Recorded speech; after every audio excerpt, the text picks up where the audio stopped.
Hey guys, welcome to another edition of Low Budget Time. And today we're going to talk about longevity and watches.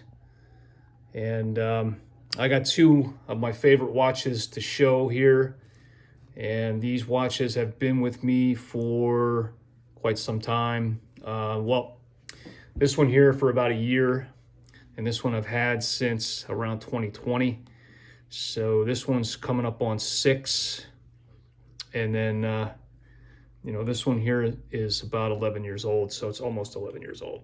So this watch has an ETA in it, 28242, and then this one has a Solita SW200.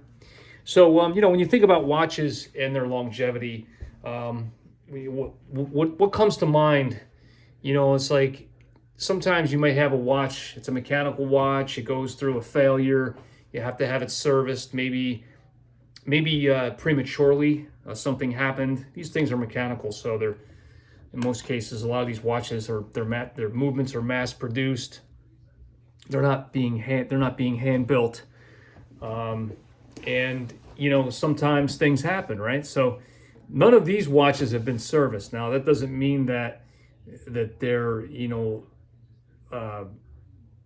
honestly, I don't even know what the hell that means. It means that I'm kind of fortunate that I haven't had to have them serviced. But this guy I'm going to be sending out next year to have a full service done, because again, it's you're supposed to be servicing these things, like I think it's like every 5 years. Now, because I wasn't the one wearing the watch for at least a decade of its life, I don't know the person that had it, I don't know how he took care of it. I think I might even be the third owner. So that said, I'm going to want to make sure that it's taken care of, and at least properly oiled, and everything's running good. Because they don't produce the Steinhart Ocean One anymore with an ETA movement. They're all made with the Solita SW200, which of course is the clone to that movement. But again, it's an older watch. In case you're wondering, well, why is he showing these watches? Because most of the people that have subscribed or that have been subscribed, you are subscribing to me. I think that a lot of you are looking at the really low budget stuff, like the stuff that's like from AliExpress for like $100, $150. There's nothing wrong with that, and I'll continue to talk about those watches. But these watches are slightly more elevated than that. I would say more than slightly. These watches probably should be, if they're talked about, they should be talked about in the mid-tier, because I think that they're a lot better than, even though they're mass-produced, I think that they're made a lot better than some of the watches that are coming out of China.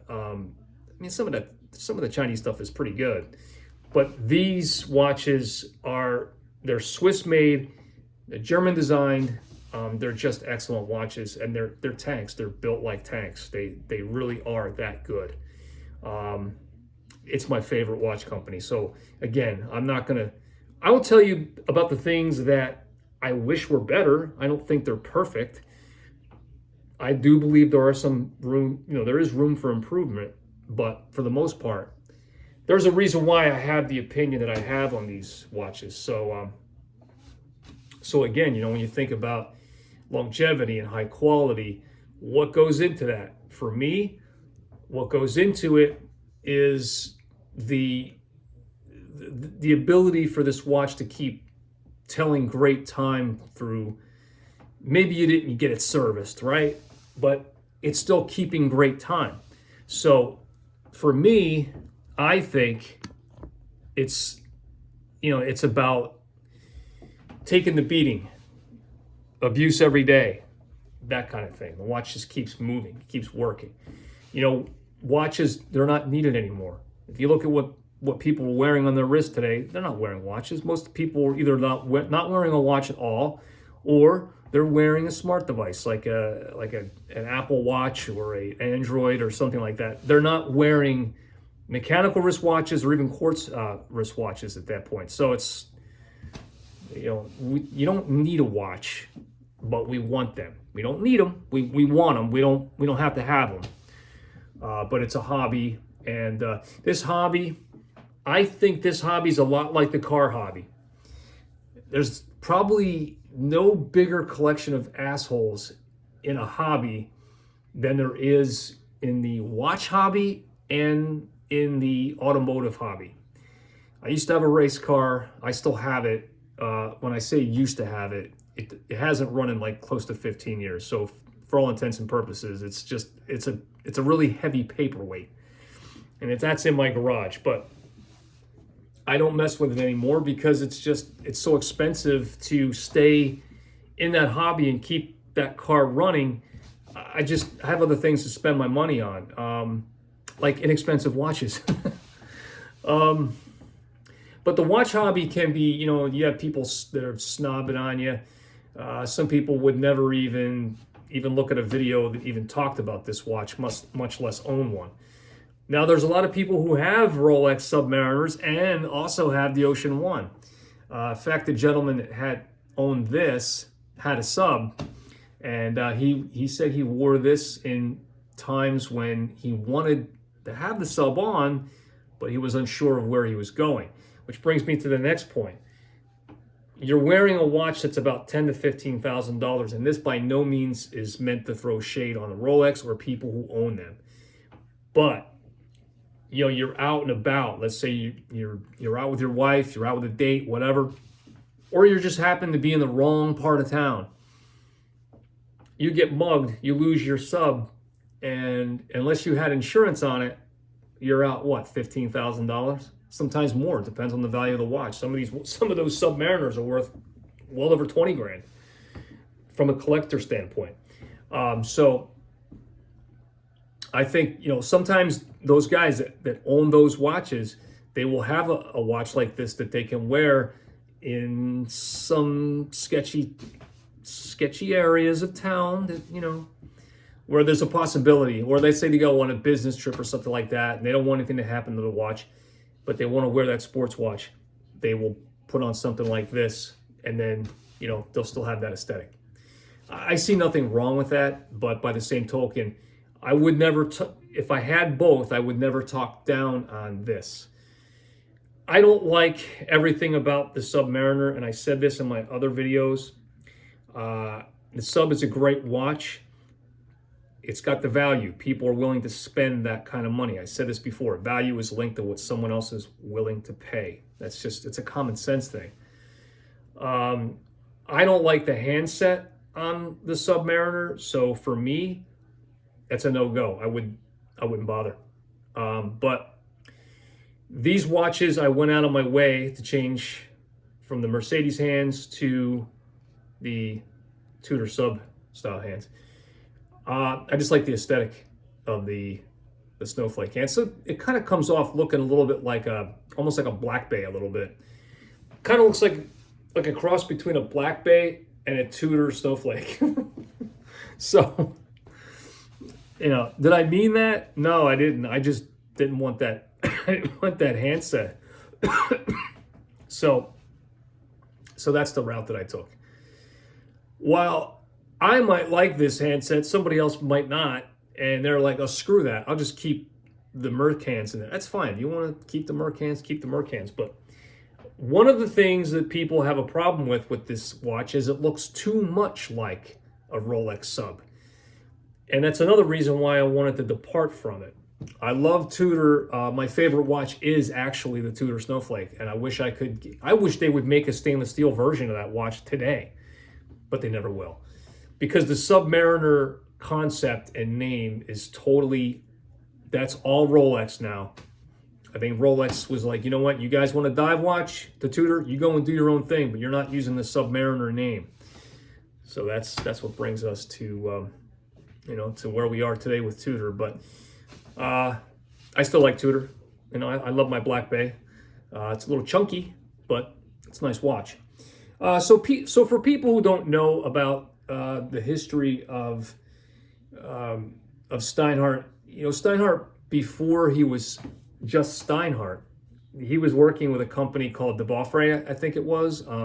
That was a name an entity, like I call it like a business partnership with a company that I think they were marketing watches in the U.S.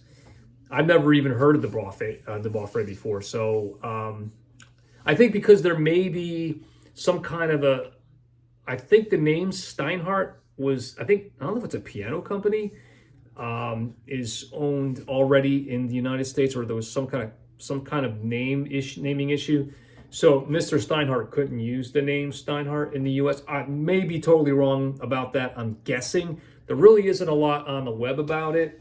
But Steinhart essentially became Steinhart as we know it in 2001. The watches are designed in Germany and they're manufactured by another party. And the everything from the watch, the movements are set in the case and everything. All the materials, the watches are essentially assembled in Switzerland. I think in the Jura region of Switzerland, and then they're sent back to Germany where they're fitted with a bracelet, and then they're double boxed. They're inspected and all that, double boxed, and then they're shipped off.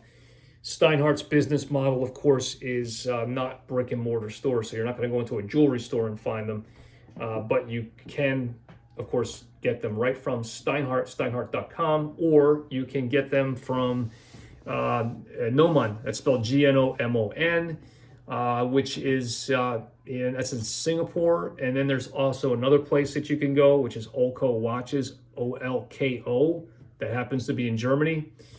But those are the three places that I would, if I'm going to try to find a Steinhart, that's where I'm looking. So prices are all relatively they're all relatively within a few dollars, a few US dollars of each other. So very much worth looking into.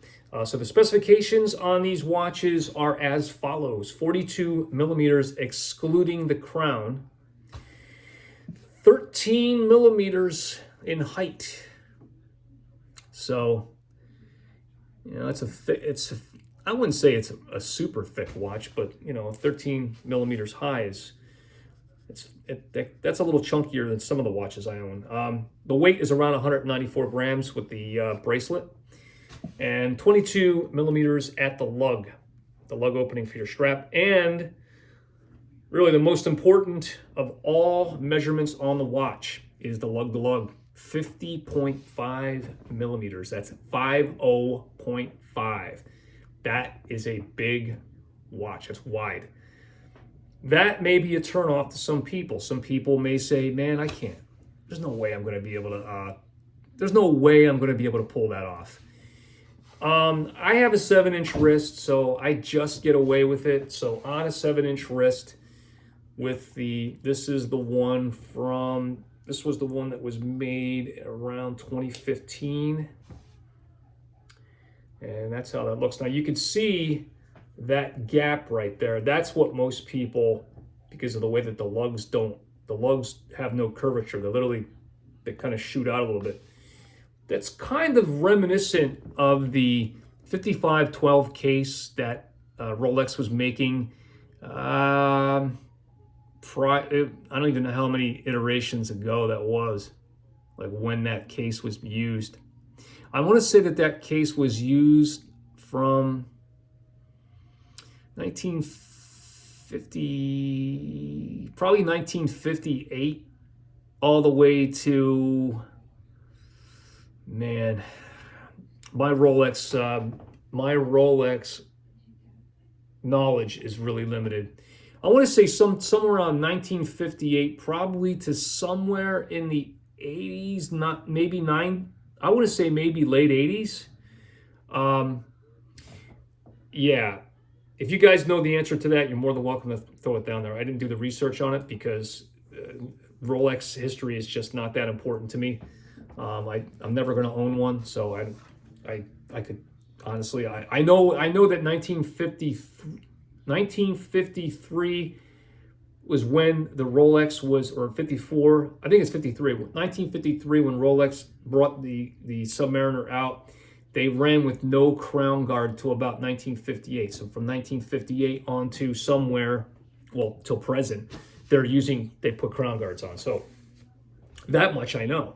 But yeah, there was a case called the 5512 that looks very much like this, where the flanks or the lugs are very pointed and kind of shaped the same. But that's how much I know. And then Tudor was rating Rolex parts bin. In fact, a lot of Tudors of the day had the name Rolex. Was in different parts. They would say Rolex on them. Tudor was considered the poor man's Rolex. It was, you know, that they were using a cheaper movement essentially than the Submariner. So I think they were using ETA movements back in the day. So, and then so there's your ETA movement there, and then this was the Sellita SW200. So yeah, this guy that was made in 2020 is gonna be somewhere in the.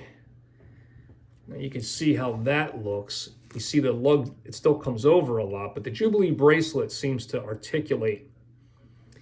On my wrist, it articulates a little bit different than the Oyster. I like them both, but you know, it's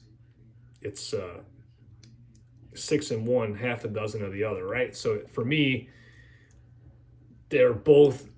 The Jubilee just offers a little bit different wear than the Oyster. It's just a little more. This is a little more stiff, the Oyster bracelet. And this one here, kind of, you got more links on it to articulate. And thank goodness it has a male case end link there, because that kind of articulates around the wrist a little better. But yeah, that is the story of these two watches. But anyway, the whole reason why I'm doing this video is to talk more about the longevity. And you can see that these watches are older. These are well cared for. This one, like I said, being from around 2020, and then this one from being around 2015. So this one's just slightly older than this one, but essentially, two great watches. I did not spend 10 years with this guy, but I've had it for a year, and this guy I've had for closing in on 6 years. So we're going to take a look at the lume, and we're going to close things out with a final thought. And let me throw some lights out, and we'll add some lume to the mix.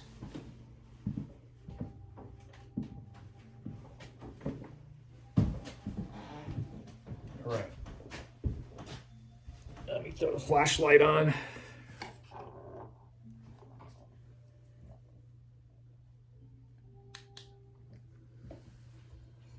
Okay.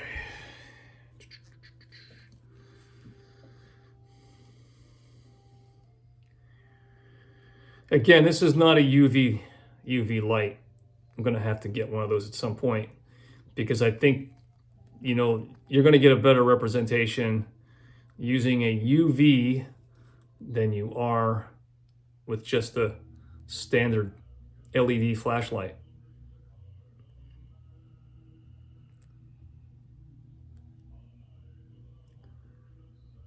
Okay. So this guy right here is the one from 2020. And this guy's the one from 2015. So this one uses, I want to say C3. And then this one, I think it's also C3. It looks green, but the handset's more blue on this one. I think two different manufacturers I bought the handsets from. That's probably what's causing that. But this one here, the one from 2015, that's this one. This one's, I want to say more green. You can see the pip on that. That's not the original bezel insert, but I'll talk about that in a moment. And this does have the original pip. It's kind of embedded into the insert. But yeah, but you can see, you know, the old guy's starting to fade a little bit, but the newer one's still hanging in. You know, the difference of 5 years it's going to make a difference. You know, I've got watches that cost way more, and they don't even last as long. So my Tudor Black Bay doesn't even last. So lume is, if it's important to you and you have a problem with it, then, you know, be that as it may, if you're going to use that as a reason for not buying the watch, that's totally up to you. But I'm trying to think of what else that I want to say. Okay, so you know, the dials on here, the dials and the indices are the indices are applied. Again, it could be C3 or BGW9. The handsets were aftermarket handsets I bought from ewatchparts.com. I'll put the links in the description. These dials are actually brass, and then they're coated or painted. Yeah, I looked that up. So the material is actually brass. So these watches are constructed very well, guys. So the bezel insert on the one from 2015, that's this guy, is an aftermarket from Nomon. That's spelled Gnomon and then Steinhart Mods. So if you go on Nomon's website and you just go on the in the Steinhart Mods page, if you want to buy an insert, this watch originally came with an aluminum insert, but then he put this aluminum model in. But the problem is that when he went into the tab, he did not correctly select what the watch came with. So instead of saying that the watch came with aluminum, he selected ceramic, thinking that, I guess he didn't want to click aluminum, thinking that he was going to buy, they were going to send him an aluminum insert. That's not how it works. They probably should have stated that it's necessary for you to tell us what your watch was outfitted with when it was brand new. And I don't think maybe it does now, but maybe when he bought this, maybe the setup and the website was different. I don't know. I can't say. I thought about changing it out because I think that the one that you'll get for this, the bezel insert is sloped a little bit different because aluminum, of course, is thinner than ceramic. And yeah, it doesn't bother me that much, to be honest with you. What it is, the insert comes, it kind of peaks above the ridge of the bezel a little bit, so it's not as sloped as it needs to be. So if you were going to look at it, let me see if I can get it in there. Focus. I can barely see it, man. I don't think the camera on this phone is not very good. Anyway, what happens is it's like a couple hairs over being, you know, it doesn't fit 100% perfect in there. Is it cause to change it out? I thought to myself, maybe it's a can of worms I don't want to open up. The man who had this, he actually inadvertently chipped the crystal, very, very, very small chip. It's not worth actually changing. I mean, if you were going to be really anal about it, I guess maybe. I do have extra crystals, but it's not worth it for me to take the watch apart to do that. This watch, of course, is next to new. I only wear this watch pretty much. I mean, I got married, I had this watch on. So for me, this watch is always going to have a special. It's just, I'm never going to get rid of it. So like I have about 35 or 36 mechanical watches. And if somebody said, hey man, you got to get rid of, you can only keep one. You can't have all of them. What are you getting rid of? Well, this would be the one I keep, and then everything else will be gone. So I would not even hesitate for a second to keep this watch, only because of its sentimental value. And there's just, I don't know, it's just something about this watch. I don't really know what it is. It's just, you know, watches are a weird thing, man. You know, I can't explain it. It's a beautiful piece too. But you know, this video is not meant for me. I'm not trying to force Steinhart on y'all, because I know that, you know, for whatever reason, you guys love when I talk about these AliExpress watches. That's fine. There's nothing wrong with the AliExpress watches. I'll continue to do that. But there's something better out there. These watches are actually better. They're better made. They're more solid build. I think they're going to stand the test of time. I think the materials and the craftsmanship, the way that the cases are polished, even just the material, I just think everything's better. I own a lot. I mean, I have a few AliExpress watches, and then there's been a few that I've reviewed and then sent back out on like on loan. But I don't think that those watches are as good as, I'll give you an example. Like one of the watches from AliExpress, I think it was from Steel Dive. It was the SD1953. It's a decent watch. Does that watch measure up to these? It could stand up, but it's not as good. It's just not. And anybody that tells you different, they're lying to you, because either they don't want to spend the extra money on this watch, or I don't know what it is, but they're totally out there. And then, you might see some videos from guys like, I've complained about this guy before, Nico Leonard. That guy's a jackass. If the watch is not 20, 30, 40, 50, 60,000 or more, because he sells watches. That's what he does. That's how he makes his money. But he hates companies like Steinhart. He can't stand them. Now, Steinhart isn't the only one doing this style of watch. Devosa makes one. They charged $1,000 for it. Is it $500 better than this watch? Absolutely not. I don't own one. I can only tell you by looking at it from you go on their website, you check it out. I don't think it's $500 better than this watch. Absolutely not. Then you have Jeanneau. Jeanneau is making the Ocean Rover 2.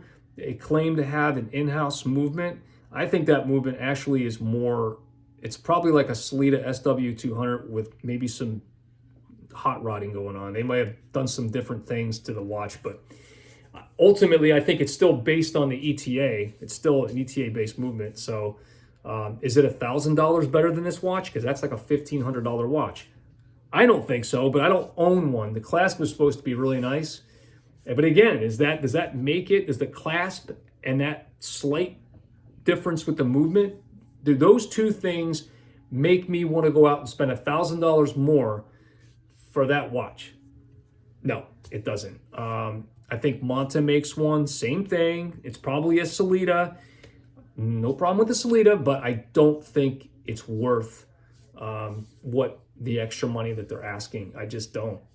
Maybe those watches wear a little bit different. So, the cases may be a little bit different. Is that worth it? It could be, but can't speak to it. Last bit of information on these watches. These are 300 meter water resistant, screw down crown, just excellent build quality on these. Of course, this one's got the Jubilee, which you can buy aftermarket. And then this one comes with the Oyster bracelet we have here.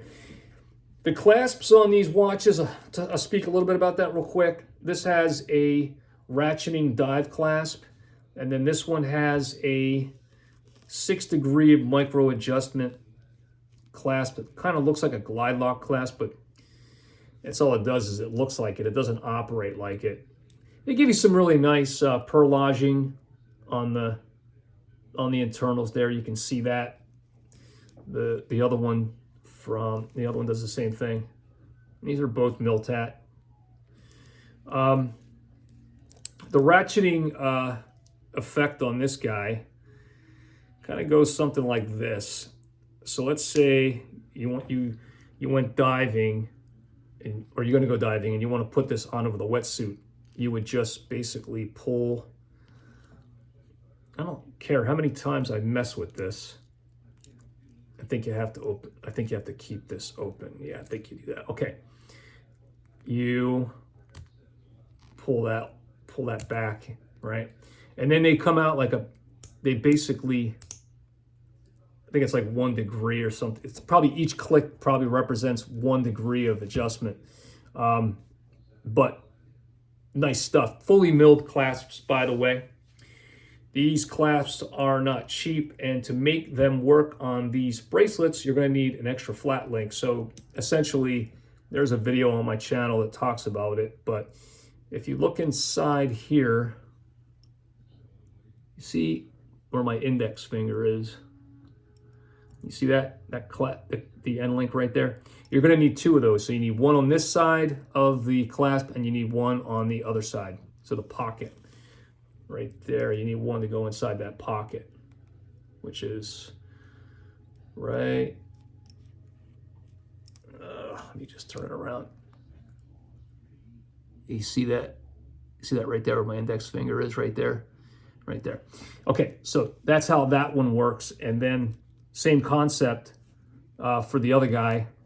You need 2 flat links you need one on this side, and you need one on that side. So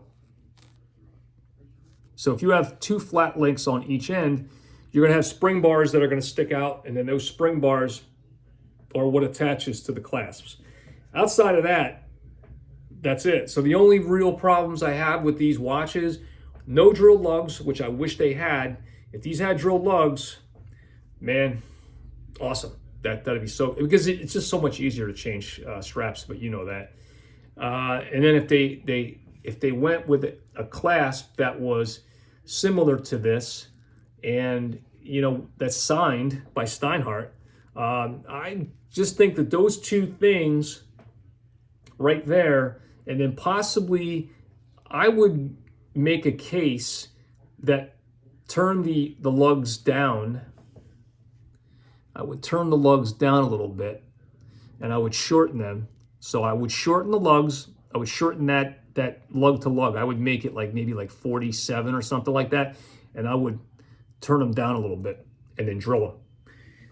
That would be my new Ocean One. If I was going to introduce a new model Ocean One, I would make it with that. So Mr. Steinhart, if you're listening, that's what us Steinhart lovers would like. So get to it. I don't think he's going to. It's been over 20 years that he's been doing. Let me see, it's been 2001. We're going into 2026. So that's 25 years of this watch being in existence in its current form. So let's take a look at the loom. Did we take a look at the loom? I think we did. Oh yeah, we took a look at the loom already. Okay, my bad. So we don't have to look at the loom. Anyway, guys, don't throw shade on Steinhart. Don't leave him in the dust. Take a look at him. Again, I'm not trying to force them on you, but they are my personal favorite, and these guys have lasted. And I think that if they lasted this long, they're gonna last a lot longer. I'll see you guys in the next episode of Low Budget Time. And as always, take care, stay safe, and be well. And if you're not subscribing, why don't you? Hit the subscribe button, hit the like button. I'll see you guys again real soon.